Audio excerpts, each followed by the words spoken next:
தமிழொலி நேயர்களுக்கு வணக்கம். இன்றைய இரவு நேர பிரதான செய்திகள். முதலில் தலைப்புச் செய்திகள்.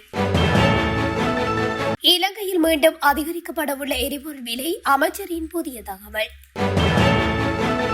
இலங்கையில் பதிவானது அதிகூடிய வெப்பநிலை, மக்களுக்கு விடுக்கப்பட்ட எச்சரிக்கை. தென்பகுதி கடற்பரப்பில் மற்றுமொரு போதைப்பொருள் கப்பல் பிடிபட்டது. புத்தாண்டுக்கு அரசு பேருந்தில் பயணித்தவர்களுக்கு நற்செய்தி, காத்திருக்கும் பரிசுகள். ஆட்பதிவு திணைக்களத்தின் சேவைகள் இடைநிறுத்தம், வெளியான அறிவிப்பு. இலங்கையில் உள்ள ஈரானிய கப்பல் தொடர்பில் வெளியான தகவல். முன்னாள் எம்பி சந்தன ஹத்ரி ஆராய்ச்சி கைது, சிக்கிய ஆயுதங்கள் குறித்து வெளியான தகவல். புத்தாண்டு காலத்தில் மாத்திரம் 42 விபத்துகள், 44 உயிரிழப்புகள். ஹட்டனில் கடும் மழை, நீரில் மூழ்கிய வீடுகள். தொடர்வன விரிவான செய்திகள். எரிபொருள் விலையில் ஓரளவு அதிகரிப்பு ஏற்பட வாய்ப்புள்ளதாக அமைச்சர் வைத்தியர் நலிந்த ஜேதிச தெரிவித்துள்ளார். களுத்துறை பகுதியில் ஊடகங்களுக்கு கருத்து தெரிவிக்கும் போதே அவர் இந்த விடயத்தை கூறியுள்ளார். அவர் மேலும் தெரிவிக்கையில், மத்திய கிழக்கு நிலவும் போர் சூழலுக்கு மத்தியிலும் நாட்டில் எரிபொருள் மற்றும் மின்சார விநியோகம் தடையின்றி முன்னெடுக்கப்படும். உலக சந்தையில் நிலவும் எண்ணெய் விலை ஏற்ற இறக்கங்களுக்கேற்ப உள்நாட்டிலும் எரிபொருள் விலையில் ஓரளவு அதிகரிப்பு ஏற்பட வாய்ப்புள்ளது. அவ்வாறு விலை அதிகரிப்பு ஏற்பட்டாலும் அதன் முழுமையான சுமையை மக்கள் மீது சுமத்தாமல் கணிசமான பகுதியை திரைசேரி பொறுப்பேற்கும். மேலும் தற்போது அதிகரிக்கப்பட்டுள்ள எரிபொருள் விலைகளை போர்ச்சூழல் தணிந்தவுடன் கூடிய விரைவில் குறைப்பதே அரசாங்கத்தின் எதிர்பார்ப்பு என சுட்டிக்காட்டியுள்ளார். பல மாவட்டங்களில் நிலவும் மிகவும் வெப்பமான வானிலை கவனம் செலுத்த வேண்டிய மட்டத்தில் இருப்பதாக வளிமண்டலவியல் திணைக்களம் சுட்டிக்காட்டியுள்ளது. வடக்கு, வடமத்திய, வடமேல், மேல் சப்ரகமுவ மாகாணங்கள் மற்றும் காலி, மாத்தறை மாவட்டங்களில் சில இடங்களில் வெப்பநிலை மனித உடலால் உணரப்படும் அவதான மட்டத்தில் இருப்பதாக திணைக்களம் அறிக்கை ஒன்றை வெளியிட்டு தெரிவித்துள்ளது. இந்நிலையில் நேற்றைய தினம் வவுனியாவில் பதிவான 36.6 பாகை செல்சியஸ் வெப்பநிலை நாட்டின் மிக உயர்ந்த வெப்பநிலையாக பார்க்கப்படுகிறது. அதே வேளையில் பொலனறுவை மற்றும் குருநாகல் ஆகிய இடங்களில் தலா 36.0 பாகை செல்சியஸ் வெப்பநிலை பதிவாகியுள்ளது. இதன் காரணமாக மக்கள் போதுமான அளவு தண்ணீர் குடிக்க வேண்டும் என்றும் முடிந்தவரை நிழலான இடங்களில் ஓய்வெடுக்க வேண்டும் என்றும் அறிவிப்பில் தெரிவிக்கப்பட்டுள்ளது. அத்துடன் முதியவர்கள் மற்றும் நோய்வாய்ப்பட்டவர்கள் தொடர்பில் விசேட கவனம் செலுத்த வேண்டும் என்றும் அறிவுறுத்தப்பட்டுள்ளது. மக்கள் வெள்ளை அல்லது வளர்நிற இலகுரக ஆடைகளை அணிய வேண்டும் என்றும் கடுமையான செயல்பாடுகளை கட்டுப்படுத்த வேண்டும் என்றும் அந்த அறிக்கை மேலும் குறிப்பிட்டுள்ளது.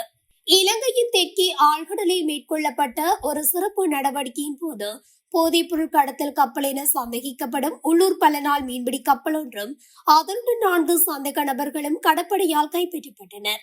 ஒரு ஸ்ரீலங்கா கடற்படை நீண்டதூர செயல்பாட்டு கப்பல்களால் மேற்கொள்ளப்பட்ட ஒரு நடவடிக்கையாகும். மேலதிக விசாரணை மற்றும் சட்ட நடவடிக்கைக்காக சந்தேகிக்கப்படும் போதைப்பொருள் கடத்தல் கப்பல் மற்றும் சந்தேக நபர்கள் கரைக்கு கொண்டு வரப்படுவதாக கடற்படை தெரிவித்துள்ளது. இந்த புத்தாண்டு காலத்தில் இலங்கை போக்குவரத்து சபை அடைந்த மாபெரும் லாபத்தை பயணிகளுடன் பகிர்ந்து கொள்ள தீர்மானிக்கப்பட்டுள்ளது. அதன்படி ஏப்ரல் 9 முதல் 21ஆம் தேதி வரை அரசு பேருந்துகளில் பயணம் செய்த பயணிகளுக்கு ஒரு சிறப்பு குழுக்கள் நடத்தி மதிப்புமிக்க பரிசுகளை வழங்க ஏற்பாடுகள் செய்யப்பட்டுள்ளன. அந்த வகையில் பயணிகள் தங்கள் பயணத்தின் போது பெற்ற பேருந்து பயணச்சீட்டுகளை பத்திரமாக வைத்திருக்குமாறு போக்குவரத்து சபையின் தலைவர் சஜீவ நந்தன கரங்கரத்ன கேட்டுக் கொண்டுள்ளார். புத்தாண்டு காலத்தில் சேவைகளை வழங்கியதன் மூலம் இலங்கை போக்குவரத்து சபை 6 நாட்களில் 1 பில்லியன் வருவாய் ஈட்டியிருந்தமை குறிப்பிடத்தக்கது. இலங்கையின் ஆட்பதிவு திணைக்களம் பொதுமக்களுக்கு முக்கிய அறிவித்தல் ஒன்றை விடுத்துள்ளது.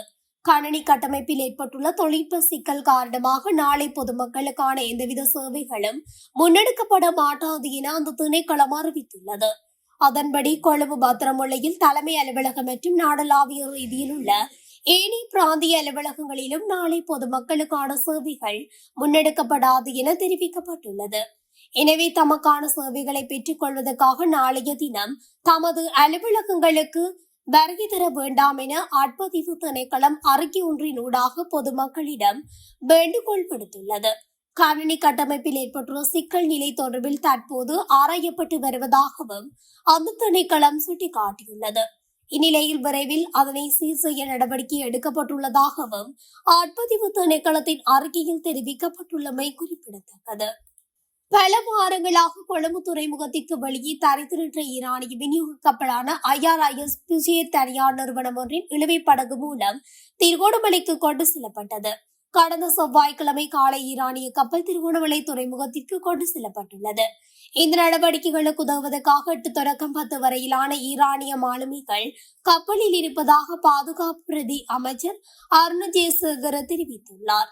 அதேவேளை இந்த கப்பலில் இருந்த மற்றும் மூழ்கடிக்கப்பட்ட கப்பலில் இருந்து மீட்கப்பட்ட மொத்தம் 236 ஈரானிய மாலுமிகள் நேற்று முன்தினம் இரவு ஈரானுக்கு விமானம் மூலம் அனுப்பி வைக்கப்பட்டமை குறிப்பிடத்தக்கது. முன்னாள் நாடாளுமன்ற உறுப்பினர் சந்தன ஹத்தியாராஜி வசம் ஆயுதங்கள் இருப்பதாக கொழும்பு குற்றத்தடுப்பு பிரிவினர் கெஸ்பிவன் நீதிமன்றத்தில் அறிக்கை தாக்கல் செய்ததை அடுத்து புறப்பட்ட சோதனை பிடிய ஆணையின் அடிப்படையில் இன்று அவரது வீடு சோதனையிடப்பட்டது. இதன்போது 221 T56 ரக தோட்டாக்கள், 2 T56 ரக மெகசின்கள், 7.2 ரக தோட்டாக்கள், 31.0.2 ரக தோட்டாக்கள், 103 மற்றும் ஒரு கைக்குண்டு என்பவற்றை விசாரணை அதிகாரிகள் கைப்பற்றிய அடிப்படையில் சந்தன ஹத்தியாராஜி கொழும்பு குற்றத்தடுப்பு பிரிவினரால் கைது செய்யப்பட்டுள்ளார். இதன்போது மீட்கப்பட்ட கைக்குண்டு கெக்கோஸ்லோவியாக்கியாவில் தயாரிக்கப்பட்டது என்பது கண்டறியப்பட்டுள்ளதாக தெரிவிக்கப்படுகின்றது.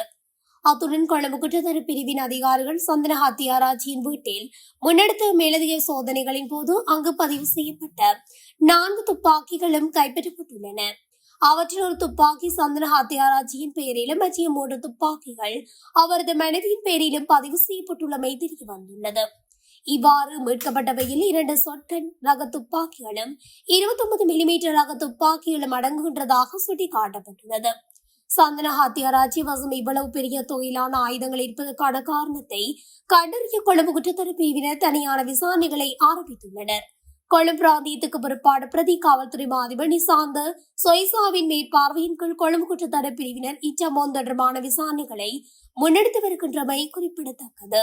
கடந்த ஏப்ரல் 10 முதல் 15ஆம் தேதி வரை நாடு முழுவதும் 42 வீதி விபத்துக்கள் பதிவானதாகவும் இதன் விளைவாக 44 பேர் உயிரிழந்ததாகவும் காவல்துறை தெரிவித்துள்ளது. புத்தாண்டு தினங்களான ஏப்ரல் 13, 14 மற்றும் 15 ஆகிய 3 நாட்களில் மட்டும் 19 விபத்துக்கள் பதிவாகியுள்ளதாகவும் அதன் விளைவாக 19 பேர் உயிரிழந்துள்ளதாகவும் காவல்துறை போக்குவரத்து கட்டுப்பாடு மற்றும் வீதி பாதுகாப்பு பிரதி காவல்துறை அதிபர் ஜெனரல் WPJ சேனாதீர தெரிவித்துள்ளார்.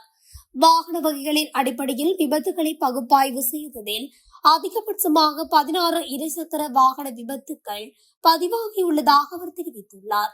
அதையடுத்து 4 முச்சக்கர வண்டிகள், 4 வேன்கள், 2 கார்கள், 2 கேப் வாகனங்கள், 3 துவிச்சக்கர வண்டிகள் என்பன இவ்வாறு விபத்துக்குள்ளாகின மற்றும் மோதிவிட்டு தப்பி சென்ற ஒரு சம்பவமும் பதிவாகியுள்ளது.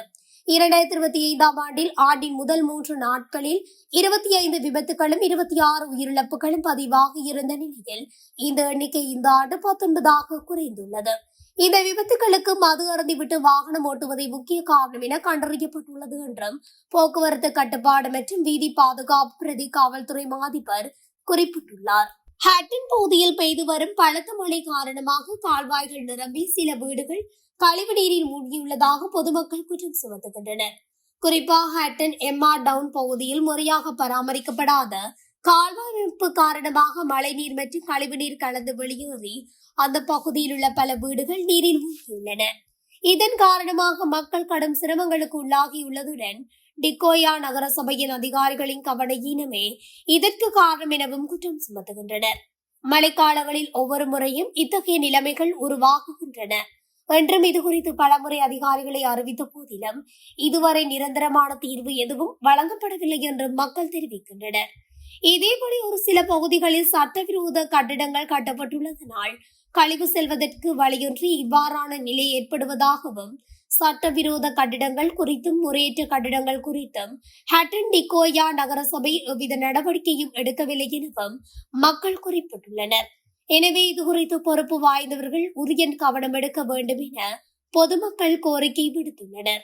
இத்துடன் தமிழொலியின் இன்றைய இரவு நேர பிரதான செய்திகள் நிறைவடைகின்றன. தொடர்ச்சியாக செய்திகளை அறிந்து கொள்ள தமிழொலி ஊடகத்துடன் இணைந்திருங்கள். நன்றி, வணக்கம். தமிழொலி ஒரே பார்வையில் இன்றைய செய்திகளை உடனுக்குடன் தெரிந்து கொள்ள தமிழொலி யூடியூப் தளத்தை சப்ஸ்கிரைப் செய்து கொள்ளுங்கள். இந்த வீடியோ பிடிச்சிருந்தா லைக் பண்ணுங்க, கமெண்ட் பண்ணுங்க, ஷேர் பண்ணுங்க. மறக்காம கீழே இருக்கிற பெல் ஐகானை கிளிக் பண்ணுங்க.